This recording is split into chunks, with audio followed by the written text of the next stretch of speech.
प्रिय मित्रों, आज हमारे एक और नए वीडियो पर आप सभी का एक बार फिर से स्वागत है।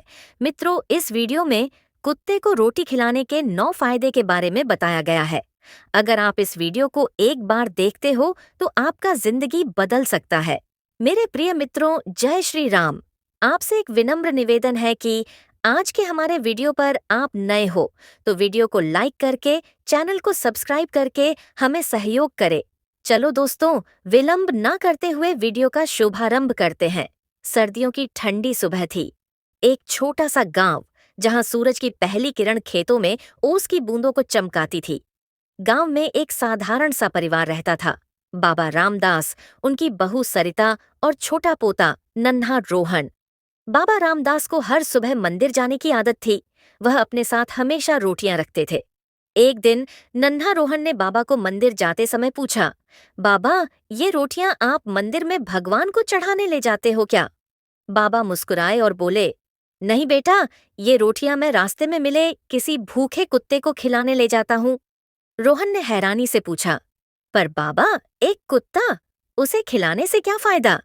बाबा ने अपने पोते को साथ चलने के लिए कहा। रास्ते में उन्हें एक दुबला पतला कुत्ता दिखाई दिया। बाबा ने रोटियों में से एक निकाल कर उसे दी। कुत्ते ने पूंछ हिलाते हुए खुशी खुशी खाना खाया। इस दृश्य ने रोहन को खुश कर दिया।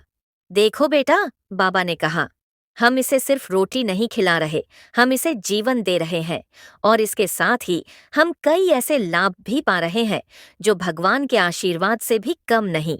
बाबा ने रोहन को समझाया कि कैसे कुत्ते को रोटी खिलाने से इंसान का दिल दया और करुणा से भरता है।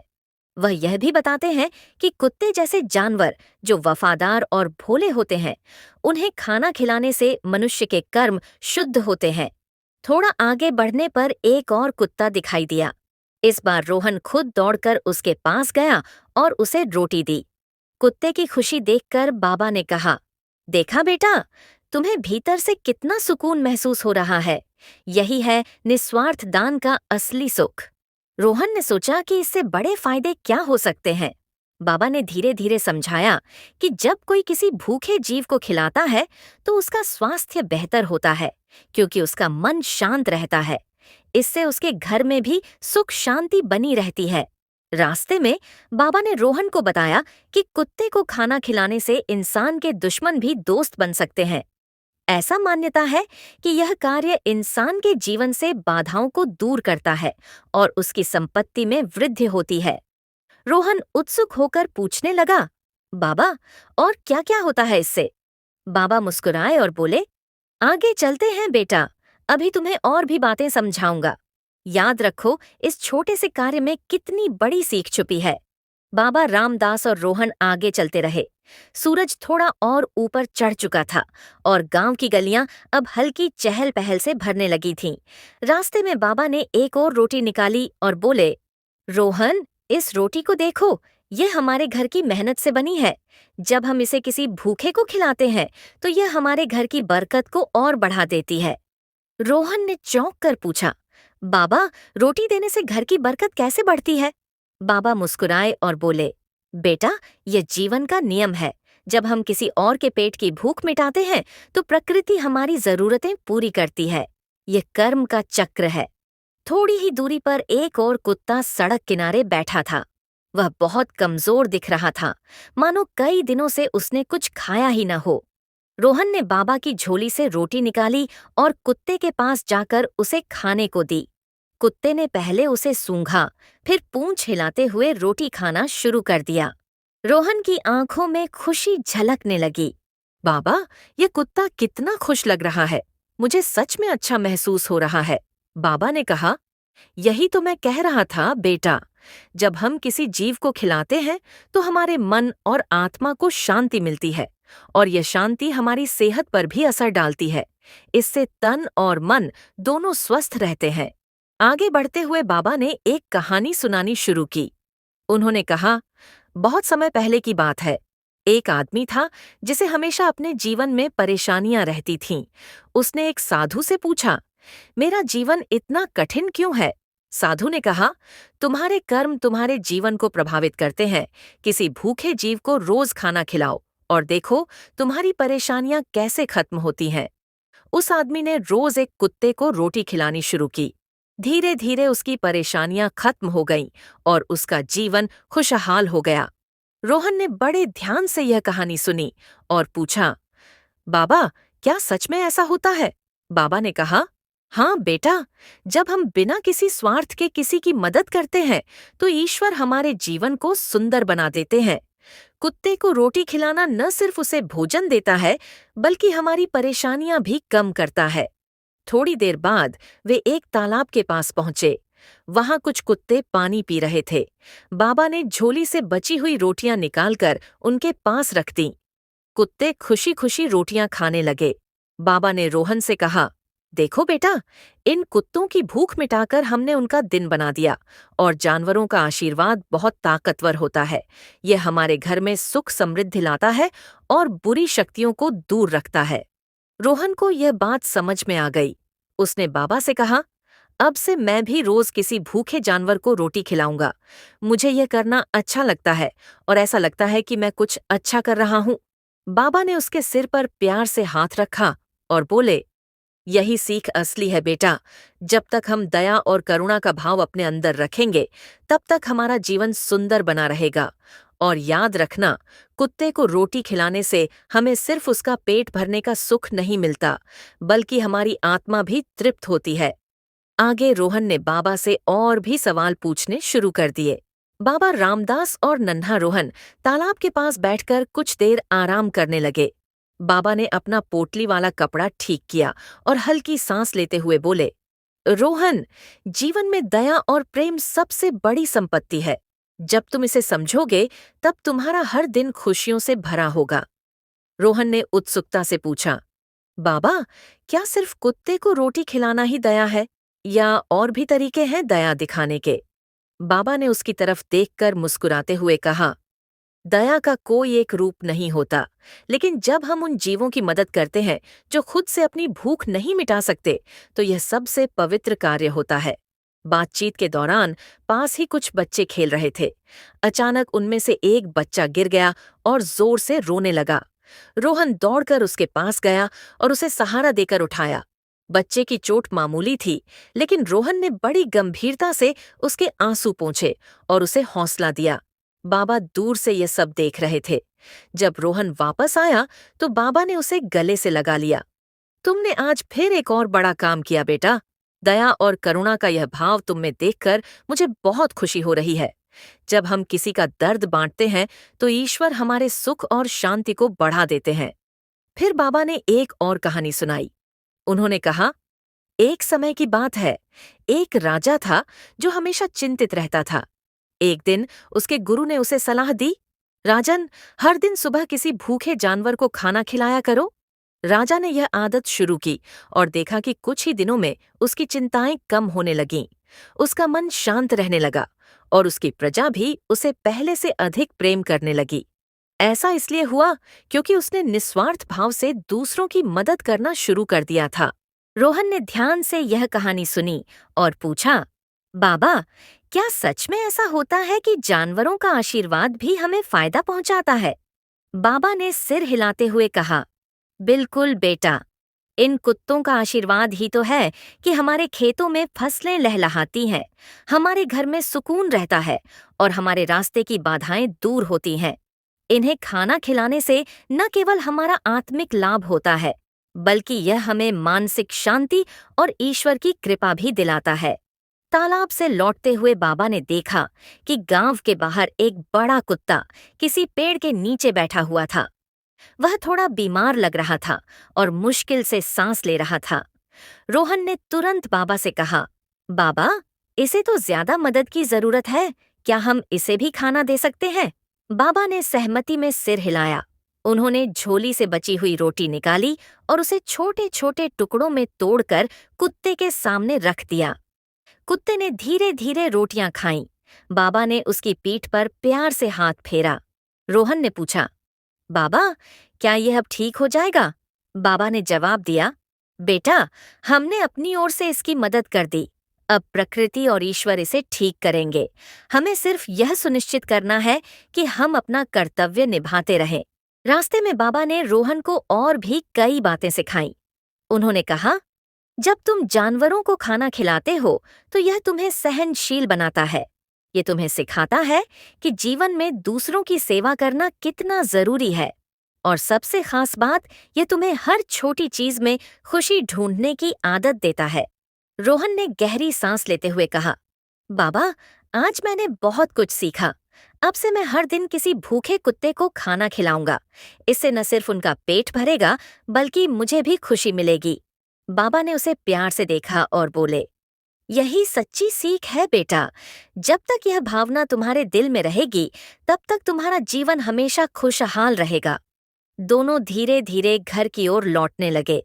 रास्ते में रोहन के दिमाग में कई सवाल थे, लेकिन उसका दिल इस बात से भर गया था कि उसने कुछ अच्छा किया है। बाबा ने उसकी ओर देखा और सोचा कि यह छोटा सा लड़का बड़े जीवन के लिए तैयार हो रहा है। बाबा रामदास और रोहन घर लौट रहे थे। रास्ते में ठंडी हवा चल रही थी, लेकिन रोहन का मन उत्साह और नई सीखों से गर्म हो चुका था।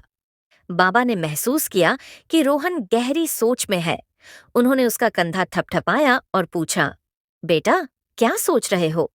रोहन ने उत्सुकता से कहा, बाबा, अगर हम कुत्तों को रोटी खिलाकर इतना कुछ पा सकते हैं, तो क्या यह दूसरों की मदद करने पर भी लागू होता है?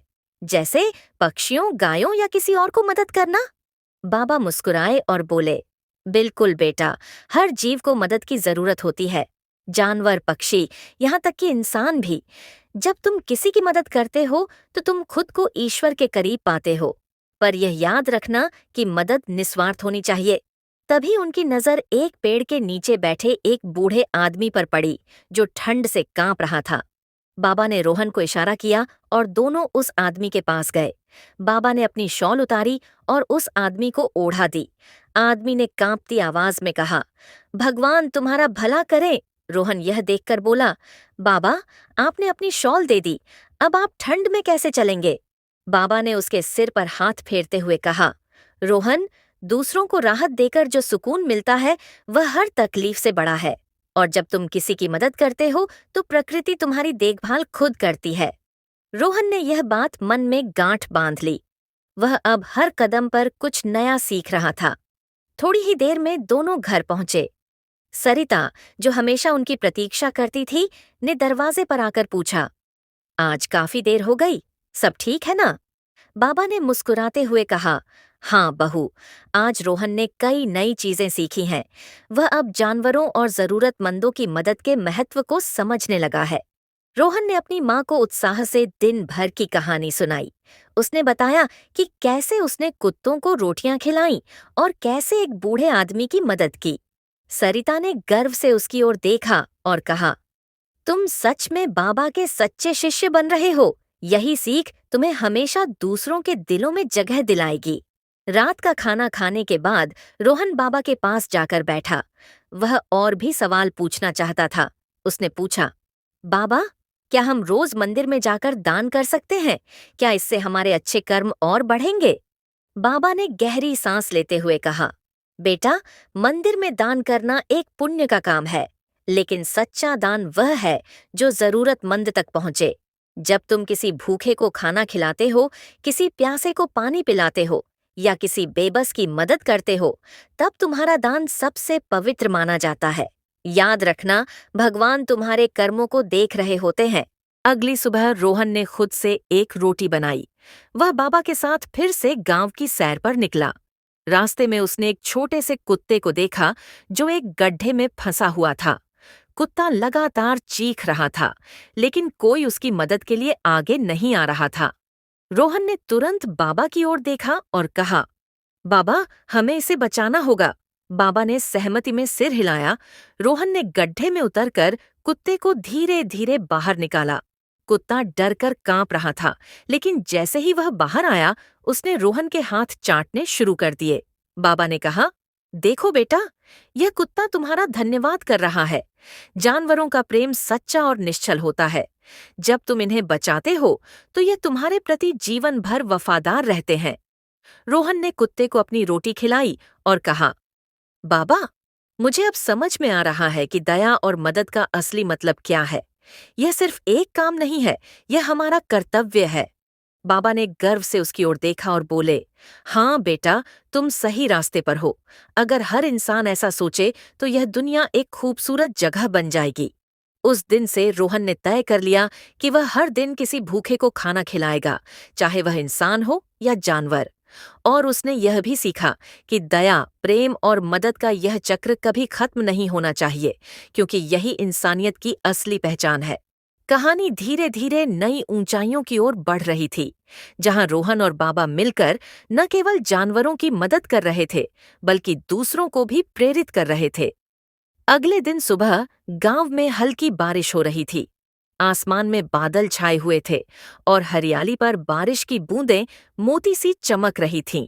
रोहन ने जल्दी जल्दी अपनी रोटियां बनाई और बाबा के पास आकर बोला, बाबा, आज भी हम चलेंगे ना कुत्तों को खाना खिलाने? बाबा ने उसकी तरफ देखा और मुस्कुराते हुए कहा, बिल्कुल बेटा, आज का दिन भी तो किसी की मदद करने का मौका लेकर आया है। दोनों छाता लेकर बाहर निकले। रास्ते में हल्की कीचड़ थी, लेकिन रोहन के चेहरे पर उत्साह साफ झलक रहा था। थोड़ी दूर चलने पर उन्हें एक छोटा पिल्ला दिखा, जो ठंड और बारिश से कांप रहा था। उसके पास कोई जगह नहीं थी छिपने की और वह गीला होकर एक पत्थर के नीचे दुबका हुआ था। रोहन ने तुरंत अपना छाता बाबा को दिया और पिल्ले की ओर बढ़ा।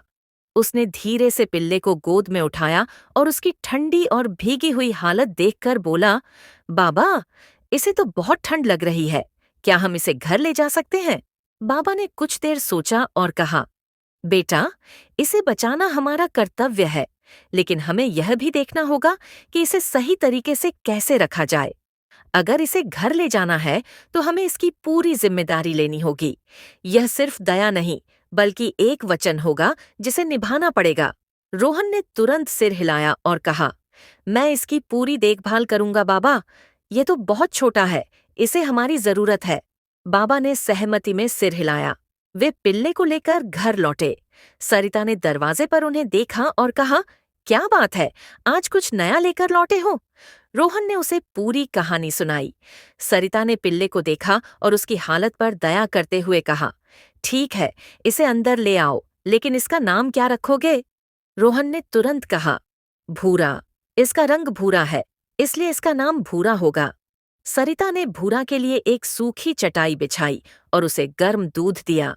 पिल्ला धीरे धीरे आराम करने लगा। रोहन पूरे समय उसके पास बैठा रहा और उसके सिर को प्यार से सहलाता रहा। अगले कुछ दिनों में भूरा धीरे धीरे ठीक होने लगा। वह अब रोहन के साथ खेलने लगा और उसकी पूंछ हिलाकर अपनी खुशी जाहिर करता। बाबा ने देखा कि रोहन अब और ज्यादा जिम्मेदार हो गया है। एक दिन बाबा ने रोहन से कहा, देखो बेटा, भूरा अब सिर्फ एक जानवर नहीं है, ये तुम्हारा दोस्त बन गया है। और दोस्ती का मतलब है एक दूसरे की देखभाल करना। तुमने इसे अपने जीवन में शामिल किया है, तो यह भी अब तुम्हारे जीवन का हिस्सा बन गया है। रोहन ने बाबा की बात समझी और भूरा की हर छोटी बड़ी जरूरत का ध्यान रखने लगा। वह उसे रोज नहलाता, खाना खिलाता और शाम को उसके साथ खेलता। भूरा अब घर का सदस्य बन चुका था। एक दिन रोहन और भूरा गांव की तरफ जा रहे थे। रास्ते में उन्होंने देखा कि एक बूढ़ी महिला अपने सिर पर लकड़ियों का गट्ठर लेकर जा रही है। वह थकी हुई लग रही थी। रोहन ने भूरा को इशारा किया और महिला के पास जाकर बोला, दादी, मैं आपकी मदद कर दूं? महिला ने रोहन की तरफ देखा और मुस्कुराते हुए कहा, बेटा, अगर तुम मेरी मदद कर दो तो मैं बहुत आभारी रहूंगी। रोहन ने गट्ठर उठाया और महिला के साथ उसके घर तक गया। महिला ने उसे आशीर्वाद देते हुए कहा, भगवान तुम्हें हमेशा खुश रखे। तुम जैसे बच्चों की वजह से ही इस दुनिया में अच्छाई जिंदा है। जब रोहन लौटकर बाबा के पास पहुंचा, तो बाबा ने गर्व से कहा, तुमने आज फिर साबित कर दिया कि दया सिर्फ जानवरों के लिए नहीं, बल्कि हर किसी के लिए होनी चाहिए। यही सच्चा धर्म है। भूरा भी जैसे रोहन की बातों को समझता था। वह हमेशा उसके आसपास रहता, मानो उसे यह एहसास दिला रहा हो कि वह उसकी हर मदद के लिए तैयार है। कुछ ही दिनों में भूरा पूरे गांव का प्यारा बन गया। गांव के बच्चे उसके साथ खेलते और भूरा भी हर किसी से प्यार जताता। रोहन और बाबा ने यह देखा और महसूस किया कि एक छोटे से कर्म ने कैसे एक बड़े बदलाव की शुरुआत कर दी थी। अब रोहन का हर दिन कुछ नया सीखने में बीतता। वह भूरा के साथ मिलकर हर जरूरतमंद की मदद करता। बाबा ने सोचा कि उनका पोता सच में बड़ा हो रहा है, न सिर्फ उम्र में बल्कि सोच में भी। और इस तरह रोहन, बाबा और भूरा की कहानी आगे बढ़ रही थी, जहां हर दिन एक नई सीख, एक नई जिम्मेदारी और एक नई दया की मिसाल जुड़ रही थी। भूरा अब रोहन का सबसे अच्छा दोस्त बन चुका था। सुबह होते ही वह भौंकते हुए रोहन को जगाने आता और दोनों दिन की शुरुआत एक साथ करते। बाबा रामदास ने देखा कि रोहन अब पहले से ज्यादा जिम्मेदार हो गया है। भूरा के साथ उसका रिश्ता सिर्फ दोस्ती का नहीं था, बल्कि एक अनकही समझ का था। एक दिन बाबा और रोहन गांव की तरफ जा रहे थे। भूरा भी उनके साथ दौड़ता भागता चल रहा था।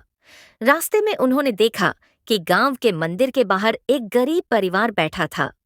परिवार के बच्चे भूख से रो रहे थे और उनकी माँ उन्हें चुप कराने की कोशिश कर रही थी। रोहन ने यह देखा और बाबा से कहा, बाबा, हमें इनकी मदद करनी चाहिए। बच्चे भूखे हैं और हमारे पास रोटियां हैं। क्या हम इन्हें दे सकते हैं? बाबा ने सिर हिलाते हुए कहा, बिल्कुल बेटा, जब हमारे पास किसी की मदद करने का मौका हो तो उसे कभी छोड़ना नहीं चाहिए। रोहन ने अपनी झोली से रोटियां निकाली और उन बच्चों को दीं। बच्चों ने झपट कर रोटियां खाईं और उनकी माँ ने आंसुओं के साथ बाबा और रोहन को धन्यवाद दिया। उसने कहा, आप जैसे लोग भगवान के भेजे हुए फरिश्ते हैं। आपका यह छोटा सा काम हमारे लिए किसी चमत्कार से कम नहीं है। बाबा ने रोहन की तरफ देखा और मुस्कुराते हुए बोले, देखा बेटा, जब तुम दूसरों की मदद करते हो तो वह मदद उनके लिए कितनी बड़ी बन जाती है। यह हमारे लिए सिर्फ रोटियां थीं, लेकिन उनके लिए यह उम्मीद का जीवन था। वापस लौटते समय बाबा ने रोहन को एक और सीख दी। उन्होंने कहा, बेटा, मदद करना केवल खाने तक सीमित नहीं है। कभी कभी एक सहारा, एक मुस्कान या एक प्रेरणा भी मदद बन सकती है। हर किसी की मदद उसकी जरूरत के हिसाब से करनी चाहिए। अगले दिन रोहन और भूरा गांव के पास के खेतों में खेलने गए। खेलते खेलते रोहन ने देखा कि खेत के बीच में एक गाय घायल पड़ी है। वह दर्द से कराह रही थी और पास में कोई भी उसकी मदद के लिए नहीं था। रोहन तुरंत बाबा को बुलाने के लिए भागा। इंसानों और जानवरों के बीच नया समझौता जंगल में शांति की एक नई लहर लेकर आया। लेकिन जैसा कि हमेशा होता है, शांति के इस दौर ने कुछ छिपी हुई चुनौतियों को जन्म दिया।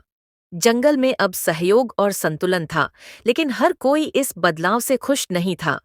तेंदुए ने एक दिन हिरण से कहा, हिरण, हमने इंसानों को समझाकर जंगल को बचाया, लेकिन यह भी सच है कि इंसान पूरी तरह भरोसेमंद नहीं है। वे जब चाहें हमारे इस समझौते को तोड़ सकते हैं। मुझे लगता है कि हमें और सतर्क रहना चाहिए। हिरण ने तेंदुए की बात को गंभीरता से लिया। उसने कहा, तुम सही कह रहे हो। हमें अपने जंगल की रक्षा के लिए एक स्थायी व्यवस्था बनानी होगी। इसके बाद हिरण ने जंगल के सभी जानवरों को इकट्ठा किया और एक नई योजना की घोषणा की। उसने कहा, हमने इंसानों से एक समझौता किया है, लेकिन हमें खुद भी अपनी सुरक्षा को मजबूत करना होगा। हम इस जंगल को चारों तरफ से सुरक्षित करेंगे और हर जानवर को इसमें भाग लेना होगा। शेर ने उत्साह में कहा, हम शिकारी हैं और हमारी ताकत का उपयोग जंगल की रक्षा के लिए होगा। लकड़बग्घा और तेंदुए ने भी सहमति जताई। जंगल की रक्षा के लिए नई योजना हिरण ने जंगल को 4 हिस्सों में बांट दिया। हर हिस्से की जिम्मेदारी अलग अलग जानवरों को सौंपी गई। पक्षियों को आसमान से निगरानी का काम दिया गया। तेंदुआ, शेर और लकड़बग्घा जैसे ताकतवर जानवरों को जंगल के बाहरी इलाकों की सुरक्षा का जिम्मा मिला। हिरण खुद अन्य छोटे और मझोले जानवरों के साथ जंगल के अंदरूनी हिस्सों की देखरेख करने लगा।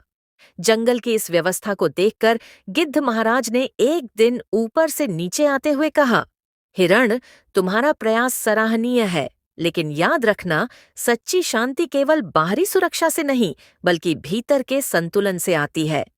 हिरण ने गिद्ध की बात का मतलब समझा। उसने सोचा, गिद्ध महाराज सही कह रहे हैं। हमें केवल बाहरी खतरों पर ध्यान नहीं देना चाहिए, बल्कि यह भी सुनिश्चित करना चाहिए कि हमारे भीतर का संतुलन भी बना रहे। जंगल में अंदरूनी खतरों का आगमन जैसे ही जंगल के जानवर अपनी सुरक्षा व्यवस्था को मजबूत करने में लगे थे, अचानक जंगल के अंदर एक नई समस्या खड़ी हो गई। जंगल के कुछ हिस्सों में अचानक से भोजन की कमी होने लगी। फलदार पेड़ समय से पहले सूखने लगे और झील का पानी धीरे धीरे कम होने लगा। जानवर चिंतित हो गए। तेंदुआ एक दिन हिरण के पास आया और बोला, हिरण, यह तो बड़ी अजीब बात है। हमारा जंगल इतना समृद्ध है, फिर यह कमी क्यों हो रही है? हिरण ने जवाब दिया, यह प्रकृति का संतुलन बिगड़ने का संकेत हो सकता है। हमें इसका कारण खोजना होगा। इसके बाद हिरण, तेंदुआ और शेर ने जंगल के हर कोने का निरीक्षण शुरू किया। उन्होंने देखा कि झील के पास एक नया बदलाव हो रहा था। वहां की मिट्टी धीरे धीरे खिसक रही थी और झील के पानी का बहाव बदल गया था। हिरण ने गिद्ध महाराज से सलाह लेने का निर्णय किया। उसने गिद्ध से पूछा, महाराज, यह सब क्यों हो रहा है? हमारे जंगल का संतुलन क्यों बिगड़ रहा है? गिद्ध महाराज ने गंभीरता से जवाब दिया, यह प्रकृति का संकेत है। जब भी किसी जगह पर बदलाव होता है तो उसका असर सब पर पड़ता है। इंसानों के साथ समझौता करना सही था, लेकिन उन्होंने जो छेड़छाड़ की, उसका असर अब दिख रहा है। हमें इसे रोकने का तरीका खोजना होगा। समाधान की तलाश हिरण ने सभी जानवरों को एक बार फिर इकट्ठा किया और कहा, हमें झील को फिर से भरने और भोजन की कमी को दूर करने का उपाय खोजना होगा। हमें यह सुनिश्चित करना होगा कि हमारा जंगल हमेशा समृद्ध रहे। शेर ने कहा, हम ताकतवर हैं, लेकिन इस समस्या को ताकत से हल नहीं किया जा सकता। हमें मिलकर सोचना होगा। हिरण ने सुझाव दिया कि वे झील के चारों ओर नए पेड़ लगाएं और उसके पास का इलाका मजबूत करें ताकि मिट्टी का कटाव रुक सके। तेंदुए और लकड़बग्घा ने कहा कि वे जंगल के दूर दराज हिस्सों से बीज और पौधे लाने में मदद करेंगे। पक्षियों ने कहा कि वे पानी के स्रोतों का पता लगाएंगे जो झील को फिर से भर सकते हैं। सभी जानवरों ने मिलकर काम शुरू किया। झील के किनारों को पत्थरों और पौधों से मजबूत किया गया। शेर और तेंदुए ने पहाड़ी इलाकों से मिट्टी और चट्टानें लाकर झील की दीवारों को मजबूत किया। पक्षियों ने दूर के झरनों से पानी लाने का मार्ग खोजा। जंगल में बदलाव, कुछ ही महीनों में जंगल में नया जीवन लौट आया। झील का पानी फिर से भर गया और भोजन की कमी भी दूर हो गई। जानवरों ने महसूस किया कि उनकी एकजुटता ने एक बार फिर जंगल को बचा लिया है। तेंदुआ एक दिन हिरण के पास आया और बोला, हिरण, मैं मानता हूँ कि तुम्हारी बुद्धिमत्ता और शांति से ही यह जंगल सुरक्षित है। हम ताकतवर जरूर हैं, लेकिन हमारी ताकत तभी सही है जब वह दूसरों की भलाई में लगे। हिरण ने मुस्कुराते हुए कहा, तेंदुए, यही सच्चाई है। जंगल केवल हमारा घर नहीं, बल्कि हमारी पहचान और जीवन का आधार है। हमें इसे सहेजना होगा, चाहे कितनी भी चुनौतियां आएं। गिद्ध महाराज ने आसमान से नीचे देखा और गर्व से कहा, यह जंगल अब एक उदाहरण बन चुका है। यह दिखाता है कि शांति, सहयोग और संतुलन से हर समस्या का हल निकाला जा सकता है। जंगल में हालात अब स्थिर हो गए थे, लेकिन हिरण और उसके साथी जानवरों को यह एहसास हो गया कि एक बार फिर उन्हें किसी बड़ी चुनौती का सामना करना पड़ सकता है। गिद्ध महाराज के शब्दों का गहरा असर अब हिरण के दिल में था। वह जानता था कि इस जंगल की सुरक्षा केवल बाहरी खतरों से ही नहीं, बल्कि भीतर से भी की जानी चाहिए। एक दिन जब हिरण, तेंदुआ, शेर और लकड़बग्घा जंगल के विभिन्न हिस्सों की निगरानी कर रहे थे, अचानक उन्हें एक विचित्र सा अनुभव हुआ। जंगल की हवा में एक अजीब सी गंध थी, जैसे कुछ जल रहा हो या किसी ने जंगल में छुपकर कोई बुरी योजना बनाई हो। यह गंध किस चीज की है? शेर ने अपने तेज सूंघने की क्षमता का इस्तेमाल करते हुए कहा। हिरण ने चारों ओर निगाह दौड़ाई। कुछ दूर एक हल्की सी धुआं दिखाई दिया। वह जगह जंगल के उस हिस्से में थी जिसे पहले इंसान अपनी मशीनों से घेर चुके थे। हिरण को यकीन हो गया कि यह वही जगह है जहां इंसान जंगल की सुरक्षा से खिलवाड़ कर रहे थे। हिरण ने तुरंत तेंदुआ और लकड़बग्घा से कहा, तुम दोनों जल्दी से उस जगह तक पहुंचो और देखो कि क्या हो रहा है। हम शेर के साथ वहां जल्द ही पहुंचेंगे। तीन जानवर दौड़ते हुए उस दिशा में बढ़े। जंगल का तापमान बढ़ता जा रहा था और हवा में धुआं फैलने लगा था। शेर ने अपने जोरदार कदमों से जंगल की चौकसी बढ़ा दी। ये कोई साधारण घटना नहीं थी, बल्कि यह जंगल के लिए एक नई और गंभीर चुनौती का संकेत था। जंगल के उस हिस्से में पहुंचते ही तेंदुआ और लकड़बग्घा ने देखा कि कुछ इंसान चुपके से आग लगा रहे थे। वे पेड़ों और झाड़ियों में आग लगाकर जंगल को नष्ट कर रहे थे, ताकि वे अपनी भूमि को साफ कर सकें। यह तो बड़ी खतरनाक बात है, तेंदुआ ने बड़बड़ाया।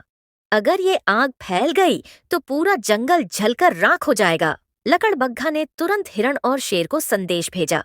शेर, तेंदुआ और लकड़बग्घा ने अपनी पूरी ताकत लगाकर आग को फैलने से रोकने की योजना बनाई।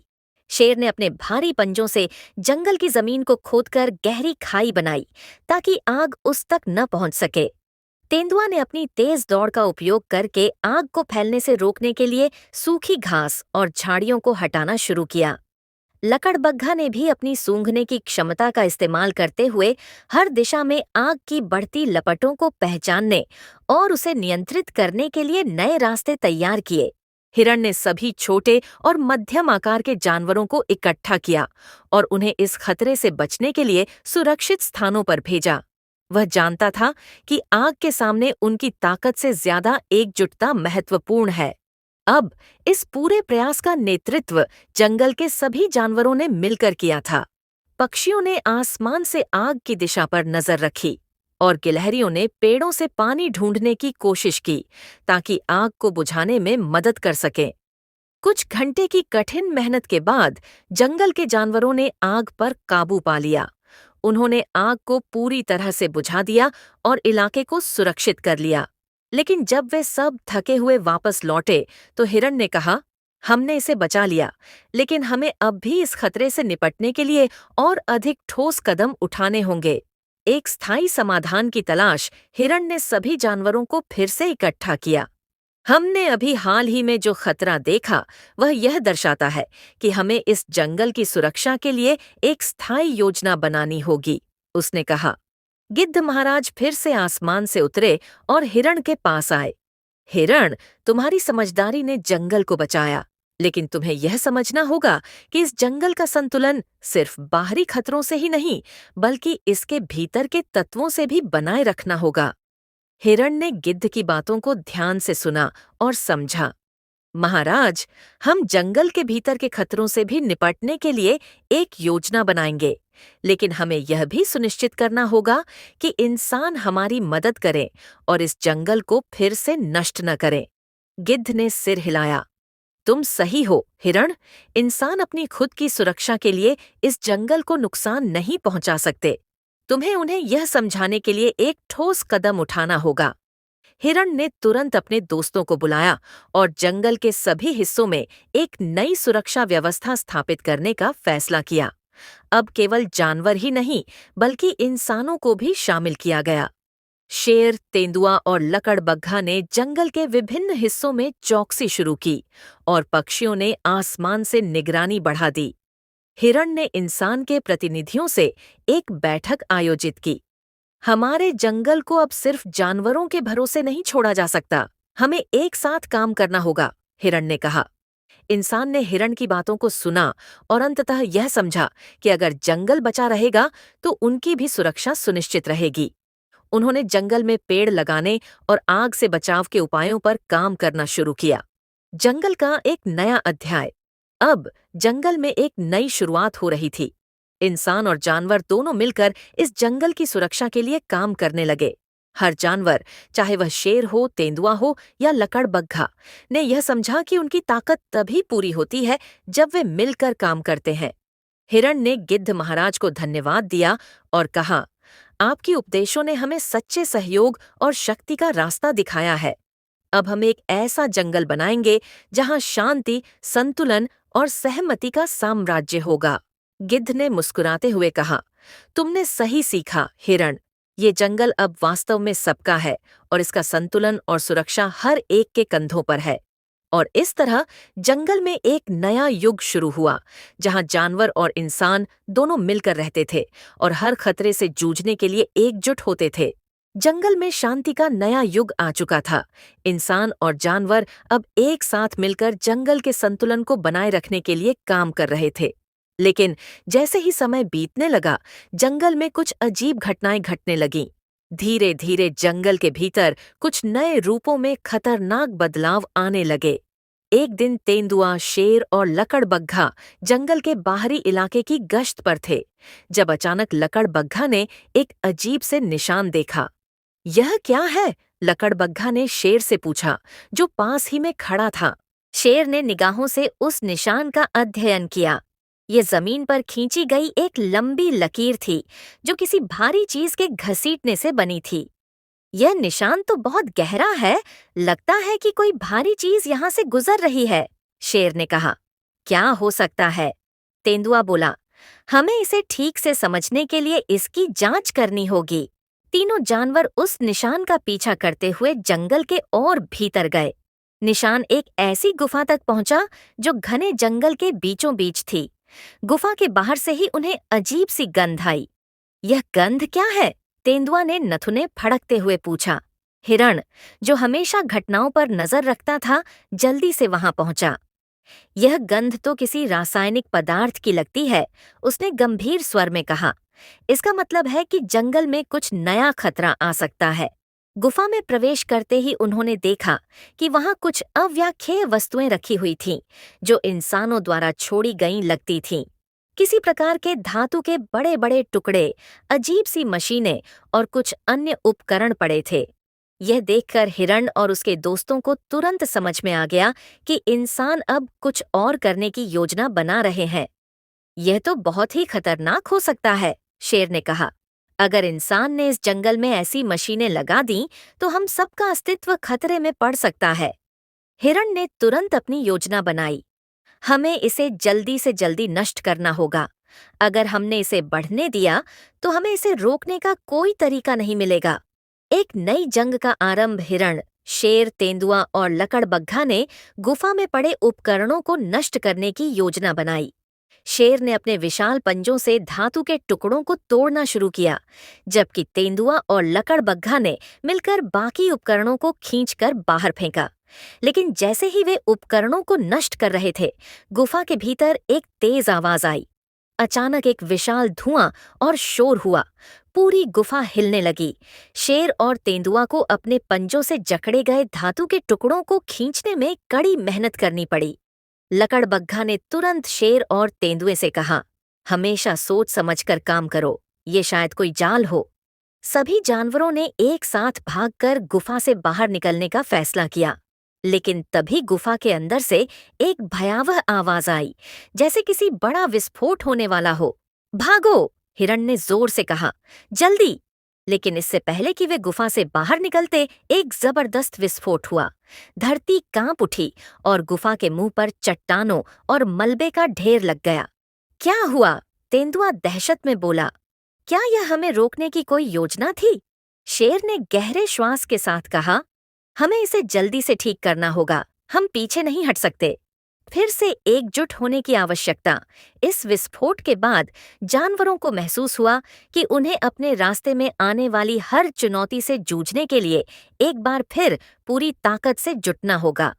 जंगल के अन्य जानवरों को भी सचेत किया गया कि वे अपने घरों में सुरक्षित रहें और इंसानों से होने वाले किसी भी खतरे के बारे में तुरंत जानकारी दें।